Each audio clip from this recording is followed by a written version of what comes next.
Welcome to அம்மாஸ் kitchen. நம்ம இன்னைக்கு பார்க்க போகிறது பார்த்தீங்க அப்படின்னா ஒரு லஞ்ச் பாக்ஸ் ரெசிபி தான் பார்க்க போகிறோம். சட்டுன்னு ஒரு 5 நிமிஷத்தில் செஞ்சிடலாம். வீட்டில் இருக்கிற பொருட்களை வச்சு ரொம்ப சிம்பிளாக ரொம்ப டேஸ்டியாக ஹெல்த்தியாக பண்ணிடலாம். அது எப்படி செய்கிறதுன்னு பார்க்குறதுக்கு முன்னாடி நம்ம சேனலில் இனிமேல் நீங்கள் சப்ஸ்கிரைப் பண்ணல அப்படின்னா சப்ஸ்கிரைப் பண்ணிவிடுங்க. பக்கத்தில் இருக்கிற பெல் பட்டனையும் மறக்காமல் கிளிக் பண்ணுங்கள். கூடவே ஆளுங்கிற ஆப்ஷனையும் கொடுத்துருங்க. அப்போ தான் நம்ம வீடியோஸ் எல்லாம் நோட்டிஃபிகேஷனில் வந்துக்கிட்டே இருக்கும். வாங்க வீடியோக்குள்ளே போகலாம். இன்றைக்கி நம்ம செய்ய போகிறது வேர்க்கடலை சாதம் தான் செய்ய போகிறோம். அதுக்காக ஒரு கடாய் வச்சுருக்கேன். வெறும் கடாயில் பார்த்தீங்க அப்படின்னா 50 கிராம் வேர்க்கடலை.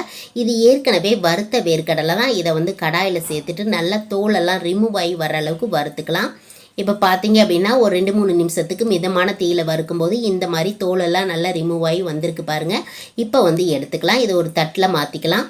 அடுத்ததாக அதே கடாயை வச்சுருக்கேன். ஒரு சில பொருட்களை வறுத்துட்டு நம்ம பொடி செஞ்சுக்கணும். அதுக்காக 1 டீஸ்பூனுக்கு கடலைப்பருப்பு சேர்த்துக்கலாம். இது கூடவே 1 டீஸ்பூனுக்கு உளுத்தம்பருப்பு சேர்த்துக்கலாம். கூடவே காரத்துக்காக 2 சின்ன காஞ்ச மிளகாய் நான் சேர்த்துக்கிறேன். உங்களுக்கு காரம் எவ்வளோ தேவையோ அந்த அளவுக்கு நீங்கள் சேர்த்துக்குங்க. இதை சேர்த்துட்டு நல்லா ஒரு 2 நிமிஷத்துக்கு இந்த மாதிரி கலந்து விட்டுடலாம் மிதமான தீயில. இப்போ நம்ம சேர்த்த பருப்பு பாதி அளவுக்கு வறுபட்டிருக்கு. இந்த சமயத்தில் பார்த்தீங்க அப்படின்னா 1 டீஸ்பூனுக்கு இதில் கருப்பு எள்ளு சேர்த்துக்கிறேன். இதுக்கு பதிலாக வெள்ளை எள்ளு கூட சேர்த்துக்கலாம். இப்போ எள்ளு சேர்த்துட்டு இந்த மாதிரி கலந்து விட்டதுக்கப்புறம் இதில் தேங்காய் துருவல் நம்ம சேர்த்துக்க போகிறோம். 4 டேபிள் ஸ்பூன் தேங்காய் துருவல் எடுத்திருக்கேன். அதையும் உள்ளே சேர்த்துக்கலாம்.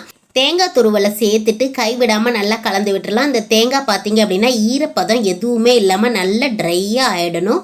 அது வரைக்கும் நல்லா கலந்து விட்டுடலாம். இப்போ பார்த்தீங்க அப்படின்னா தேங்காய் பாருங்கள் நல்லா ட்ரையாக ஆயிடுச்சு. எண்ணெய் எதுவுமே இல்லை. இந்த அளவுக்கு நல்லா கலந்து விட்டதுக்கப்புறம் இப்போ எடுத்துக்கலாம்.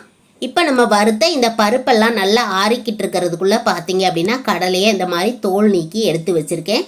இதையும் அதையும் சேர்த்து நம்ம ஒன்றா பொடிச்சிக்கலாம். பொடிக்கிறது பார்த்தீங்க அப்படின்னா விட்டு பொடிச்சுக்கணும். இல்லை அப்படின்னா நம்ம தேங்காயும் அதிகமாக சேர்த்துருக்கிறதுனால உங்களுக்கு ஆயிலே ஆகிடும்.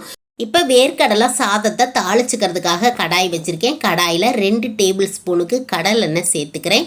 இந்த மாதிரி கடலெண்ணெய் சேர்த்துட்டு செய்யும்போது நல்ல வாசனையாக இருக்கும். சாப்பிட்றதுக்கு டேஸ்ட்டும் நல்லாயிருக்கும். கடலெண்ணெய் இருந்துச்சு அப்படின்னா சேர்த்துக்குங்க. இல்லை அப்படின்னா ஆயில் கூட சேர்த்துக்கலாம். ஆயில் நல்லா சூடானதுக்கப்புறம் 1/2 டீஸ்பூன் இதில் கடுகு சேர்த்துக்கலாம். கடுகு சேர்த்து கடுகு நல்லா வெடித்ததுக்கப்புறம் பார்த்தீங்க அப்படின்னா இதில் 1 டீஸ்பூனுக்கு கடலைப்பருப்பு, 1 டீஸ்பூனுக்கு உளுத்தம்பருப்பு, 2 டேபிள் ஸ்பூனுக்கு வறுக்காத நிலக்கடலை பருப்பு சேர்த்துருக்கேன். சேர்த்துட்டு நல்லா கலந்து விட்டாச்சு. இதெல்லாம் சேர்க்குற கிளிப்பிங் பார்த்தீங்க அப்படின்னா மிஸ் ஆயிடுச்சு, சாரி. இப்போ அதுக்கு அடுத்ததாக பார்த்தீங்க அப்படின்னா 1 கொத்து கருவேப்பிலை சேர்த்துருக்கேன். 3 காஞ்ச மிளகாய். இது எல்லாத்தையும் சேர்த்துட்டு இது கூட வாசனைக்காக 1/4 டீஸ்பூனுக்கு பெருங்காய பவுடர், கொஞ்சமாக ஒரு பிஞ்ச் அளவுக்கு மஞ்சள் தூள், இது எல்லாத்தையும் சேர்த்து நல்லா கலந்து விட்டுறலாம். நல்லா இந்த மாதிரி கலந்து வந்ததுக்கப்புறம் இந்த சாதத்துக்கு தேவையான உப்பை இந்த சமயத்திலே நம்ம சேர்த்துக்கலாம். சாதத்தில் உப்பு சேர்த்து வடிப்பீங்க அப்படின்னா அதுக்கேற்ற அளவுக்கு நீங்கள் சேர்த்துக்குங்க. நான் சாப்பாடு வைக்கும்போது பார்த்தீங்க அப்படின்னா உப்பு சேர்க்கலை, அதனால் மொத்தத்துக்கும் சேர்த்து நான் உப்பு சேர்த்துருக்கேன். உப்பு போட்டு நல்லா இந்த மாதிரி கலந்ததுக்கப்புறம் நம்ம சாப்பாடை உள்ளே சேர்த்துக்கலாம். சாப்பாடு பார்த்தீங்க அப்படின்னா ரெகுலராக நம்ம வைக்கிற பொன்னி ரைஸில் தான் இன்றைக்கி நான் செய்கிறேன். இதுக்கு பதிலாக பாஸ்மதி ரைஸ் கூட நீங்கள் சேர்த்துக்கலாம். அடுத்ததாக பார்த்தீங்க அப்படின்னா மிக்சி ஜாரில் நம்ம பொடிச்சு வச்ச பொடியே இதில் சேர்த்துக்கலாம். பொடி பார்த்தீங்க அப்படின்னா கொரப்பாக இந்த மாதிரி நான் பொடிச்சு வச்சுருக்கேன். நம்ம தேங்காயெல்லாம் நிறைய சேர்த்ததுனால இந்த அளவுக்கு தான் நம்மளால் பொடிக்க முடியும். இப்போ இதை உள்ளே சேர்த்துக்கலாம். உள்ளே சேர்த்துட்டு நல்லா கலந்து விட்டுடலாம். இந்த நிலக்கடலை சாதம் பார்த்தீங்க அப்படின்னா நல்ல தேங்காயெல்லாம் நிறைய சேர்த்தோம் அப்படின்னா ரொம்ப டேஸ்டியாக இருக்கும். அவ்வளோதான், நம்மளுக்கு வேர்க்கடலை சாதம் சூப்பராக ஒரு 5 நிமிஷத்தில் ரெடி ஆகிடுச்சு பாருங்கள். இதில் கடைசியாக ஒரு 1/2 டீஸ்பூனுக்கு நெய் சேர்த்திங்க அப்படின்னா இன்னும் நல்லா வாசனையாகவும் டேஸ்ட்டாகவும் இருக்கும். நான் இன்றைக்கி நெய் சேர்க்கலை, சேர்த்திங்க அப்படின்னா ரொம்ப நல்லாயிருக்கும். இந்த வேர்க்கடலை சாதத்தை இதே மாதிரி செஞ்சு பார்த்துட்டு எப்படி வந்துச்சு அப்படிங்கிறத கண்டிப்பாக கமெண்ட் பாக்ஸில் சொல்லுங்கள். பிடிச்சிருக்கு அப்படின்னா லைக் பண்ணுங்கள்.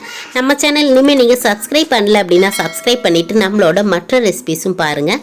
தொடர்ந்து அம்மாஸ் கிச்சனை பார்த்துக்கிட்டே இருங்க. ஆரோக்கியமான சமையலை செஞ்சுக்கிட்டே இருங்க.